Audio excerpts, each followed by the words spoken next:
Halo sahabat COC Learning, pada pertemuan kali ini kita akan membahas tentang materi HTML dasar.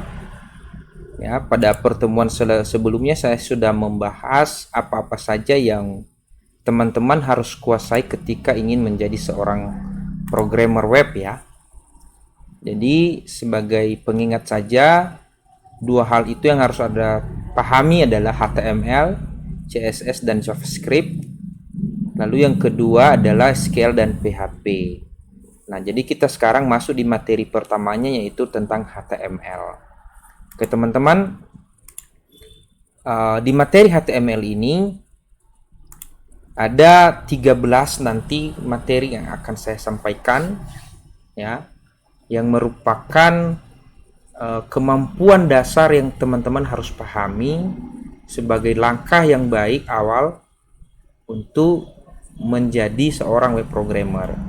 Nah, di materi ini nanti kalau misalnya videonya terlalu panjang, mungkin saya akan bagi dua part, atau nanti kalau misalnya masih bisa, berarti saya buat saja satu video ini teman-teman. Oke, langsung saja teman-teman, kita masuk di materi pertama adalah pengertian dan kegunaan HTML. Jadi HTML itu singkatan dari Hypertext Markup Language, adalah sebuah bahasa formatting yang digunakan untuk membuat sebuah halaman website. Jadi kalau website itu misalnya website toko online, website kampus, website sekolah, maka itu dibangun atau dibuat menggunakan HTML. Di mana fungsinya adalah sebagai fondasi sebuah halaman website. Nah, di HTML ini banyak yang bisa kita buat. Di sini ada membungkus elemen-elemen tertentu sebagai kebutuhan, membuat heading atau format judul, menampilkan video, tabel, list, paragraf, membuat form. Ya, di form ini nanti yang agak banyak materinya. Nah, lalu membuat tombol, misalnya kalau di website itu ada tombol daftar, simpan, ubah, hapus, gitu-gitu. Dan menampilkan gambar dan sebagainya. Nah, ini tidak terlalu banyak saya jelaskan karena akan lebih paham pada saat prakteknya nanti. Nah, kedua adalah memilih text editor. Text editor ini artinya aplikasi apa yang akan kita pakai dalam mengetik atau membuat perintah daripada HTML. Jadi yang pertama itu teman-teman ada Sublime Text Editor. Jadi kalau teman-teman mau download, tinggal buka aja Google, baru ketik di situ Sublime Text, maka di sini sudah ada Sublime Text teman-teman. Tinggal teman-teman download, lalu tinggal teman-teman nanti install. Kalau sudah terinstall, maka teman-teman, mudah-mudahan saya sudah ada ya. Kalau saya belum, saya hapus Sublime Text. Ini contoh, saya buka. Nah, inilah contoh kode editor, text editor yang kita pakai. Ya, salah satunya adalah Sublime Text. Jadi di dalam ini nanti kita mengetik coding-coding daripada HTML. Nah, seperti inilah codingannya teman-teman. Ya. Lalu ada juga Notepad++, ini yang agak lama ya. Kalau ini sih jarang pakai ya, karena terlalu standar. Briquettes juga. Kalau saya lebih menyarankan Visual Studio Code. Nah, teman-teman juga bisa download langsung melalui Google. Ini tulis aja Visual Studio Code. Lalu ada di sini Visual Studio Code code editing. Lalu teman-teman di sini sudah ada tombol download for Windows. Ini ada download. Tinggal download aja kalau mau download teman-teman. Ya, saya tidak praktekkan cara downloadnya ya. Nah, di Visual Studio Code sendiri itu banyak fitur teman-teman. Ya, banyak shortcut yang membuat kita lebih cepat mengetik daripada HTML. Jadi kalau saya sendiri itu saya pakai Sublime Text sama Visual Studio Code. Ini contohnya ini. Ini Visual Studio Code, saya buka.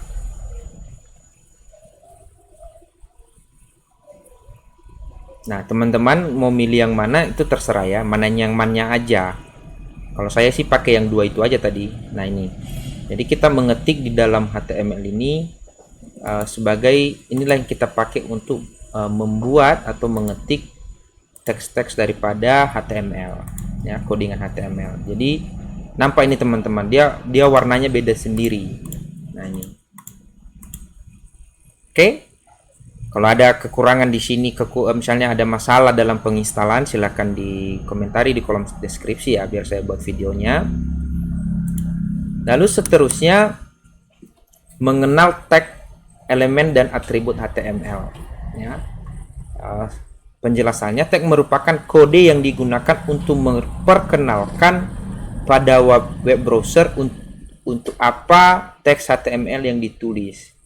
Jadi kalau misalnya di dalam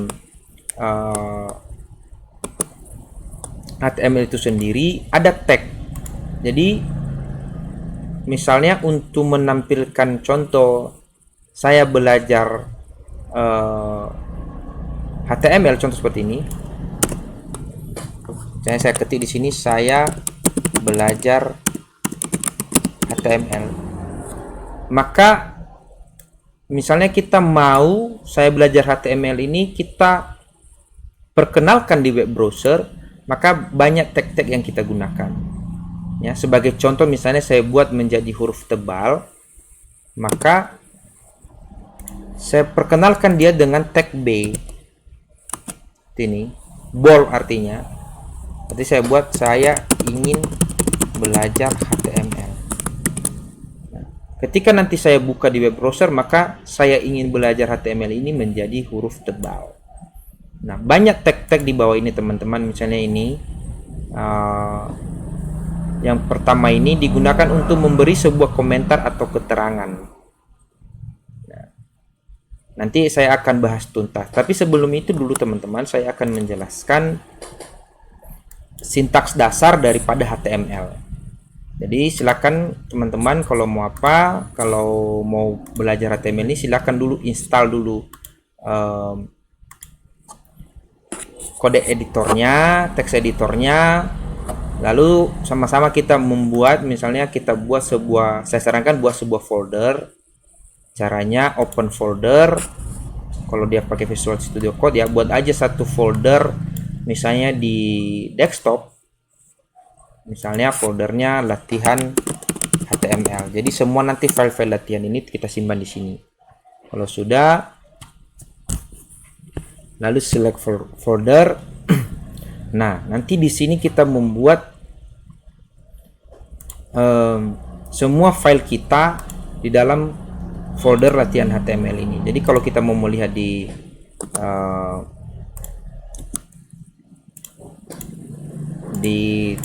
desktop, ini ada folder latihan HTML. Jadi semua nanti file-file latihan HTML kita simpan di dalam ini teman-teman. Nah, langsung saja di sini ada folder latihan HTML. Kalau teman-teman pakai Visual Studio Code, di sini ada membuat dokumen baru nih. New file, artinya file baru. Jadi misalnya kita buat aja latihan 1 seperti ini, latihan 1. Baru kita buat teman-teman dalam penulisan HTML kita harus buat .html, titik HTML. Nah, titik HTML ini nanti artinya biar bisa dibaca oleh web browser. Nah, seperti ini. Nah, sebelum saya masuk ke materi berikutnya,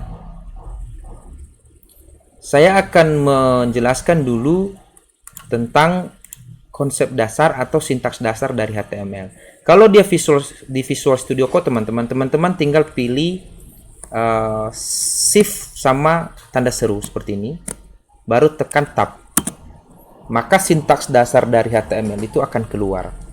Jadi sintaks dasar itu teman-teman dimulai dari HTML buka, lalu ada HTML tutup seperti ini. Kalau kita ketik manual seperti ini, HTML, ada HTML buka, lalu ada HTML tutup, baru bagian headnya atau kepalanya ada HTML head buka, lalu ada head tutup, lalu ada title buka, lalu title tutup. Ini title tutupnya ini ya, pakai slash dia teman-teman ya, slash terbalik. Di title ini nanti adalah merupakan nama ini di atas seperti ini, belajar HTML. Nah, itu ada di title teman-teman. Nah, kita coba buat aja dulu. Baru di bawah title itu ada namanya, di bawah head ini ada namanya body. Nah, Yang muncul di web browser teman-teman hanya yang ada di dalam body. Contoh kita buat di sini sebagai contoh, saya belajar HTML. Saya simpan. Tadi kita ini nama filenya latihan 1 ya. Jadi kita coba buka di latihan kita di foldernya. Di sini ada latihan 1. Dia otomatis sudah ikonnya itu sudah berubah menjadi ikon Google Chrome, karena di laptop saya memang sudah saya install Google Chrome. Jadi ketika saya klik, maka dia akan terbuka di Google Chrome seperti ini teman-teman. Nah ini, saya belajar HTML. Artinya yang muncul di sini hanya yang berada di dalam body tadi, yang ini. Lalu nama ini di atas,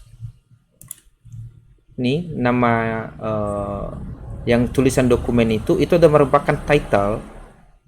Nah ini, kalau saya rubah ini misalnya jadi latihan 1,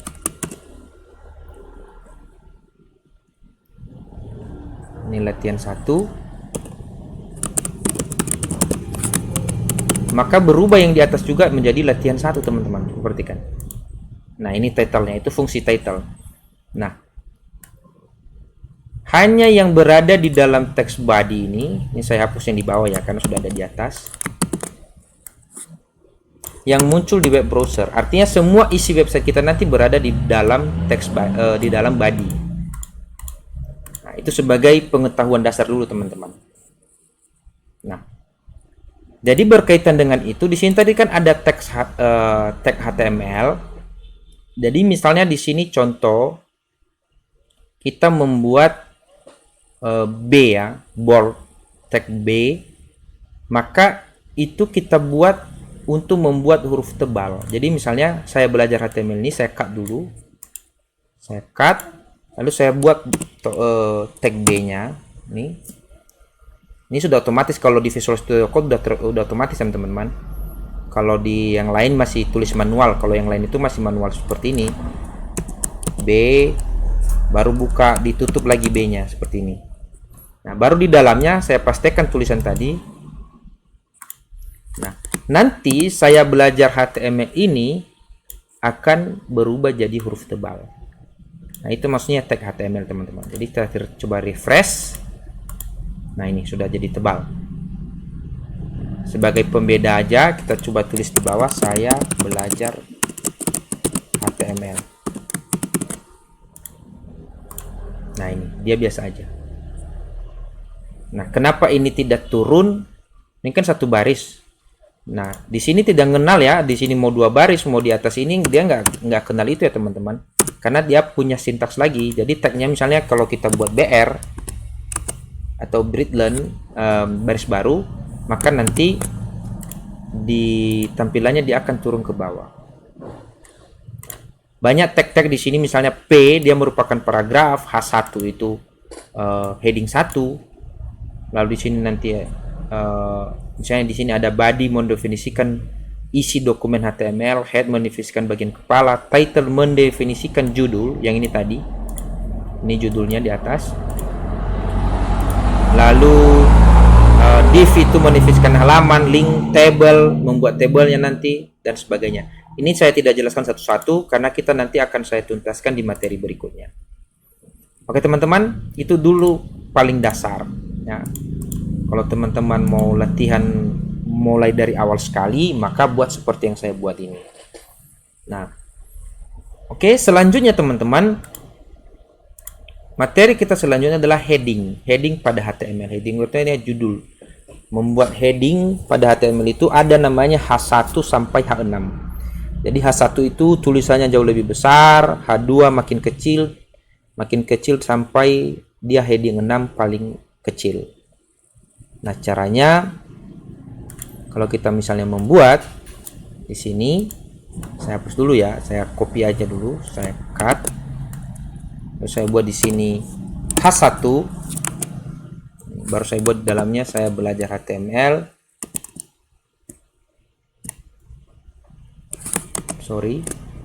Belajar HTML, lalu saya buka H1-nya, baru saya buat di sini H1. Lalu di bawahnya H2, buat di H2. lalu H3, di sini H3, H4, 4, H5,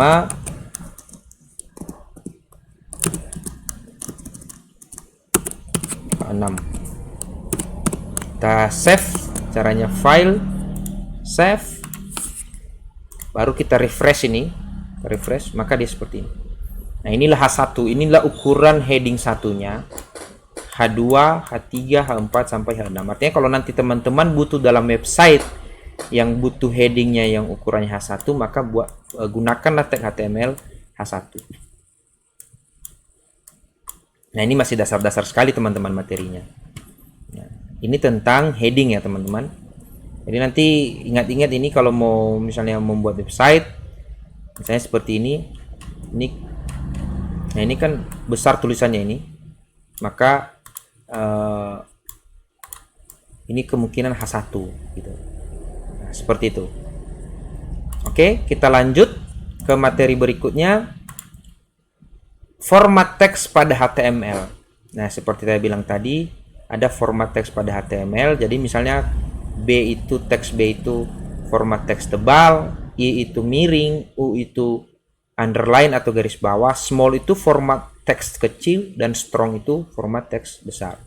Jadi kita coba pakai yang B. Kita biasakan pakai huruf kecil aja ya. Ini tebal,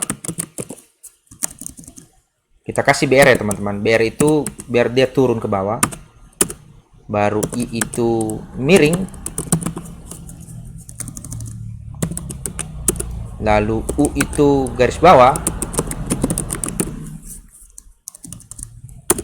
lalu small itu kecil, lalu ada strong itu besar. Kita save, kita kasih BR di sini lagi ya, biar dia turun ke bawah. Karena kalau nggak kita kasih BR nanti dia akan nyambung aja satu baris itu. Kita refresh. Nah, ini. Jadi kalau nanti teman-teman di dalam website butuh tebal, maka pakailah tag B bold, lalu I miring, garis bawah, kecil dan besar. Nah, masih banyak yang lain sebenarnya. Silakan teman-teman praktekkan. Ada sub untuk format subscribe text, sub, ins, garis, lalu del, mark. Nah, ini bisa teman-teman praktekkan. Nah, ini format teks, ini masih dasar sekali. Salah tekan. Lalu di sini ada membuat paragraf pada HTML. Jadi paragraf itu teman-teman kita buat, saya kasih di bawahnya aja ya. Saya kasih BR 2 kali biar dia turun. Jadi paragraf di dalam HTML itu kita menggunakan tag P. Jadi misalnya saya buat tulisan, tapi kalau di Visual Studio Code sendiri kalau membuat tulisan abal-abal itu misalnya yang tidak perlu diketik, ketik aja lorem, maka dia akan membuat tulisan nanti banyak-banyak seperti ini. Jadi ingat teman-teman, di paragraf sendiri, saya ingatkan dulu di tag HTML itu teman-teman, selalu kalau ada buka maka harus ditutup. Berarti kalau ada paragraf pembuka maka ada paragraf penutup. Seperti itu konsepnya teman-teman. Jadi jangan lupa menutupnya. Nah, seperti ini. Kalau saya simpan nih, saya save, lalu saya buka web browser, maka ini dia. Inilah sebuah paragraf di dalam web browser. Nah, kalau saya buat lagi, saya tambahkan lagi di sini, saya copy contoh ini biar agak panjang paragrafnya. Maka dia seperti ini banyaknya. Nah, di sini juga sudah ada pengaturan daripada paragraf. Ada di sini P align left untuk rata kiri, align right itu rata kanan, align center itu rata tengah, dan justify itu rata kiri, rata kanan. Jadi kalau mau pakai, tinggal kita buat di sini P align sama dengan misalnya left, maka teman-teman tinggal refresh di browser. Nah, ini dia tetap rata kiri. Memang standar daripada paragraf itu tetap dia di posisi rata kiri, sama kayak Microsoft Office ya teman-teman. Microsoft Office Word dia akan tetap di rata kiri. Dia sudah seperti itu settingannya awal.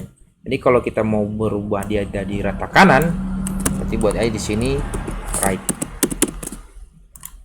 Teman-teman tinggal refresh, dia akan sudah rata kanan. Kalau mau ngambil align center, maka dia nanti akan rata tengah. Nah, sama kayak Word juga ini, kalau sudah paham Word ini tidak terlalu susah. Sama juga nanti ketika dia pakai justify, dia akan rata kiri rata kanan. Jadi saya copy aja ini, pastekan di sini.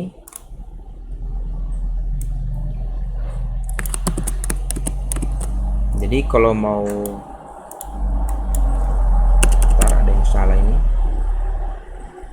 Jadi kalau mau ngatur paragraf itu, buat dulu tag paragrafnya, baru ketik align sama dengan justify. Ini diapit oleh tanda kutip ya teman-teman, jangan lupa. Nah, dia rata kiri rata kanan. Itulah materi untuk mengatur paragraf dalam HTML. Nah, selanjutnya membuat tabel. Maka struktur tabel ini dimulai dari tabel pembuka dan tabel penutup. Ini teman-teman perhatikan, tabel. Baru ada TR, ini untuk membuat baris. Baru TD itu untuk membuat kolom. Kalau TH itu untuk membuat head atau kepala table. Jadi konsepnya seperti ini. Kita membuat table ya. Saya buat di bawah ini. Kita kasih dulu BR 2 kali deh, biar agak turunnya ke bawah. Lalu saya buat H1 contoh, membuat judulnya membuat tabel di HTML. Oke. Lalu saya buat di sini tabel. Kita simpan dulu deh, kita lihat hasilnya.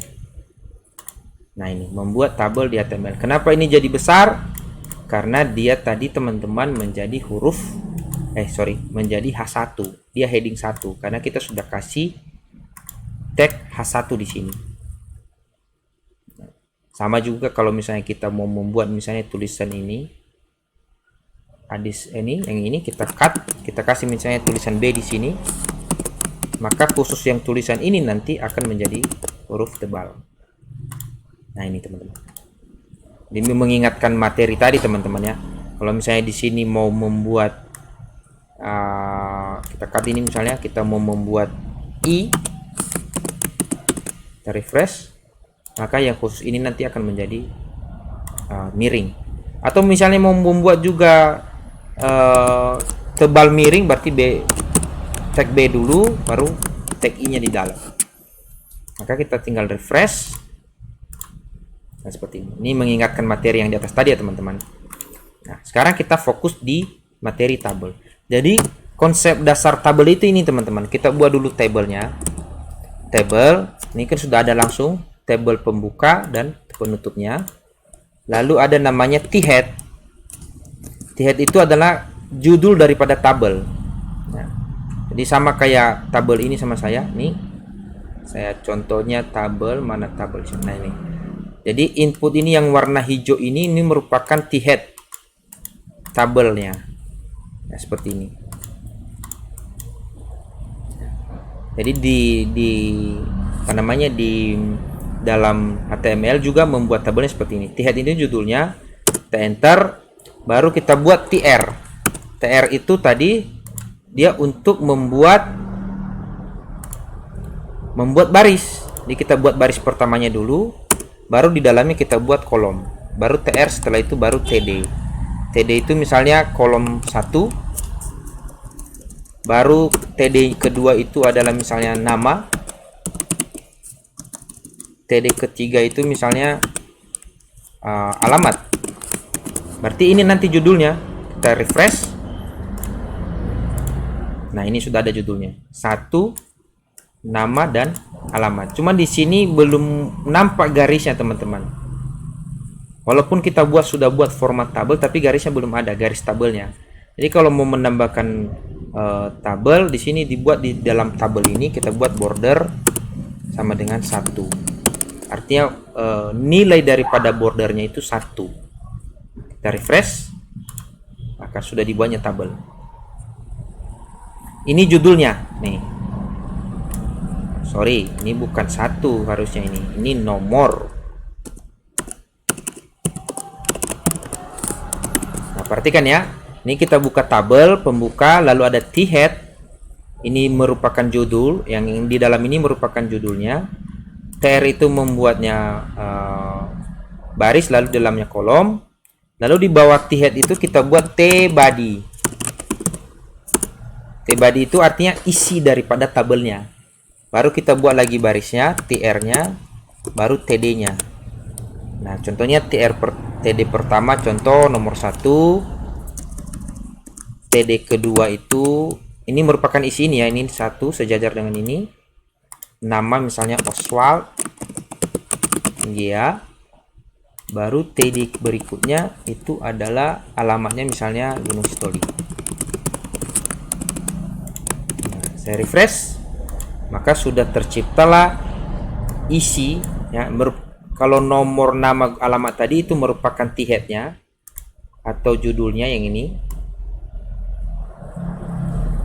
Lalu t-body-nya, isi dari tabel itu, ini baris pertama, tr pertama ini.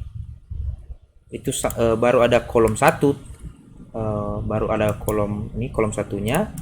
Nah, kalau misalnya kita mau menambahkan, berarti tr-nya ini kita copy, atau kita coba aja lah, kita buat seperti ini, tr lagi yang baru, artinya baris baru lagi, baris tabel yang baru. Kalau kita buat td misalnya nomor 2, baru ada td lagi, saya namanya N Satya, baru td berikutnya alamatnya misalnya Medan.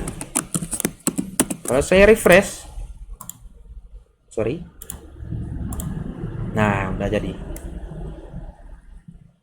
Nah, kita kaitkan teman-teman, karena tadi saya belum jelaskan materi ini ya, yang ada tag-tag tadi. Misalnya di sini ada membuat komentar, di sini kan ada dijelaskan. Digunakan untuk memberikan sebuah komentar atau keterangan. Nah, bagaimana konsep penggunaannya di sini? Coba terapkan di sini ya, teman-teman. Misalnya di t-head tadi kita mau memberikan komentar di sini. Seperti ini, komentar kalau di Visual Studio Code itu tinggal tekan Ctrl sama slash 11 shift ya, teman-teman. Saya hidupkan aja on screen keyboardnya.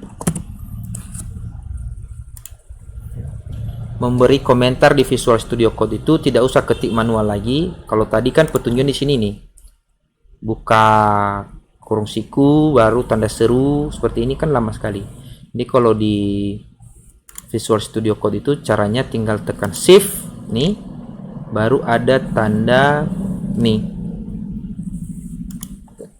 Sorry, kenapa jadi itu?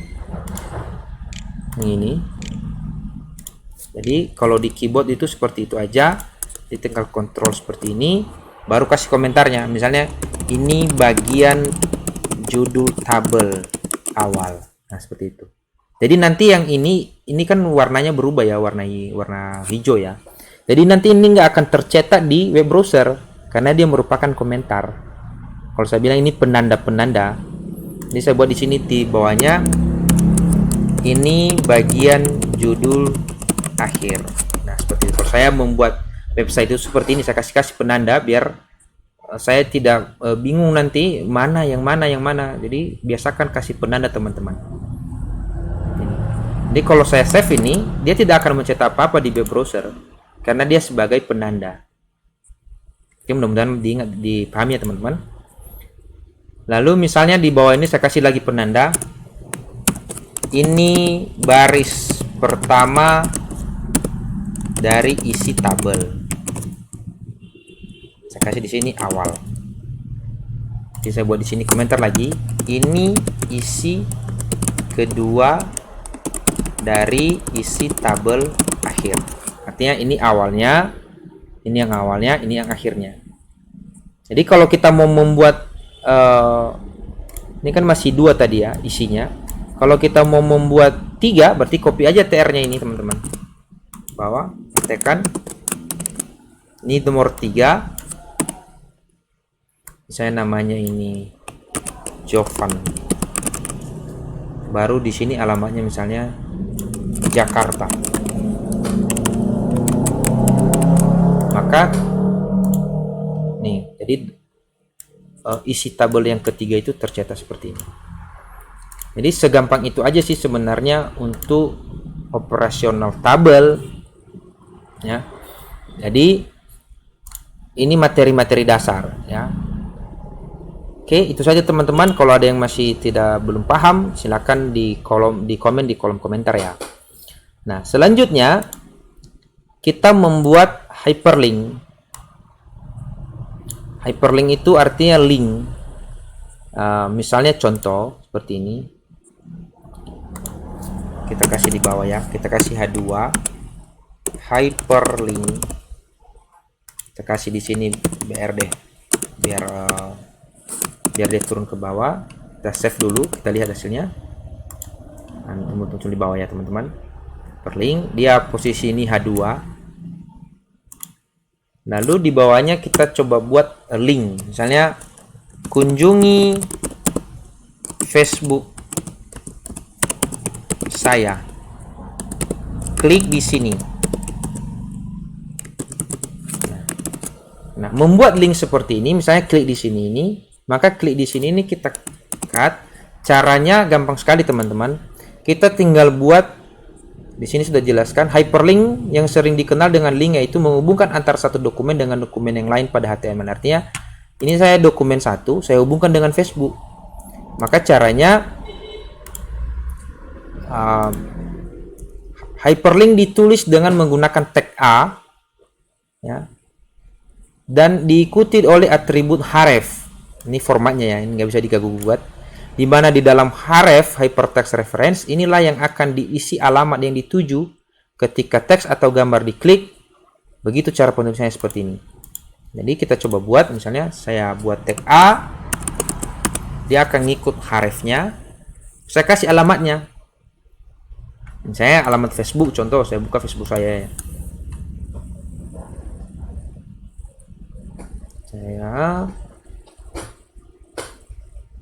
Saya copy. Ini alamatnya kan saya copy nih, alamatnya di atas. Baru saya pastekan di sini. Saya kasih tulisan di dalam ini, klik di sini. Coba kita lihat di web browser seperti ini. Mana hilang dia ya? Latihan 1 tadi ya. Nah, ini seperti kan. Kunjungi Facebook saya, maka di sini muncul klik di sini. Dia otomatis menjadi warna biru dan bergaris bawah. Artinya ini sudah dilingkan. Nah, ketika kita lihat, coba perhatikan di sebelah kanan desktop saya yang di sini nanti ya teman-teman. Kalau saya arahkan kursor di sini, maka dia muncul link atau alamat link yang akan kita linkkan. Ini perhatikan yang di sudut sebelah kanan ini. Atau saya arahkan kursor di sini, maka dia akan menuju nanti di HTTPS Facebook sama Oswald. Ketika saya klik, maka dia akan membuka Facebook saya. Jadi itu cara membuat link pada HTML. Nah, ini gampang ya, tidak terlalu susah. Tapi dasar-dasar ini juga wajib paham teman-teman. Ya, oke. Ini kalau masalah link gampang lah. Selanjutnya kita membuat list pada HTML. List itu artinya nomor berurut ya. Kalau di Word namanya ini yang ini di atas ya, seperti ini. Kalau di Word ini di atas dia. Nah, cara membuatnya di HTML juga ada caranya. Ada yang bentuknya yang pertama itu adalah unordered list, atau dalam tagnya itu adalah tag UL, yaitu isi dalam bentuk bulatan atau kotak. Kalau dia ordered list atau tag OL, maka list dalam bentuk huruf atau angka. Nah, cara praktikannya teman-teman gampang aja. Kita tinggal buat seperti ini. Materinya tadi terlalu banyak materinya ini. Kalau mau apa, kita tinggal copy aja seperti ini, UL, lalu di dalamnya ada LI. Jadi caranya misalnya kita kasih di bawah ya. H3, kita coba H3. Kita buat di sini membuat list. Nah, di sini tadi yang pertama, kalau kita mau membuat list dalam bentuk bulatan atau kotak, maka kita pakai tag UL, berarti UL dulu. Ya, otomatis ada pembuka penutup, baru LI. Misalnya list pertama itu misalnya belajar HTML, list kedua itu belajar CSS, list ketiga belajar JavaScript. Kalau kita simpan, kita refresh, nah ini dia membuat list dalam bentuk kotak atau bulatan. Jadi yang ada bulatan-bulatan ini tercipta tadi karena ada UL dan LI. Oke, mudah-mudahan bisa dipahami teman-teman. Selanjutnya kita juga membuat list dalam bentuk huruf atau angka. Caranya kita pakai OL ini. Nah, caranya kita coba buat BR-nya. Kita buat H4, list dalam bentuk angka. Lalu kita awali dengan OL, lalu LI, belajar HTML, baru LI lagi, belajar CSS, lalu LI lagi, belajar JavaScript. Kalau kita refresh, nah ini dia otomatis jadi 1, 2, dan 3. Jadi kalau membutuhkan nanti di website seperti ini teman-teman, berarti pakai yang UL atau OL. Begitulah cara membuat list dalam HTML. Oke, selanjutnya teman-teman, membuat form.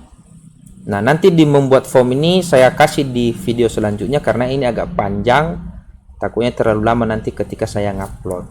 Oke, sekian materi kali ini teman-teman. Silahkan ditonton video berikutnya tentang membuat form. Di sini ada tag form, ada tag input, text area, text select, menampilkan gambar, menghubungkan HTML dengan CSS, mengenal kelas. Mungkin untuk HTML dasar ini hanya butuh 2 video nanti teman-teman. Oke, salam COC Learning, salam sukses.